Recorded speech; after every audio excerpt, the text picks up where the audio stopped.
Хуббул ватан минал иман деген пайғамбарымыз саллаллаху алейхи уассаламның отанды сүю бұл имандылықтың бір белгісі деген.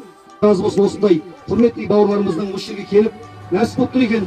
Осы ауылға, Сарыағаш ауданына, оның ішінде жылға ауылына келіп, осындай тудың тігіліп жатуына себепкер болып, осыған куәгер болып жатырмыз. Аллаға, Құдай тағалаға мың алып, біздің көмектесіп өстік. Елдің иманы оянып, ел ағалардың бірігіп жатқаны осы Алла тағаланың, Құдай тағаланың арқасы.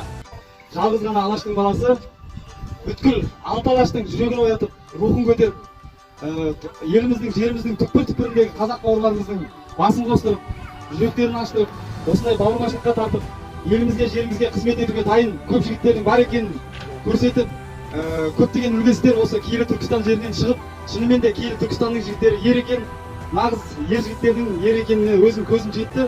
Барлық Киелі Түркістанның жігіттеріне өзімнің атымнан, ата-анамның атынан бас иіп рахметімді айтамын.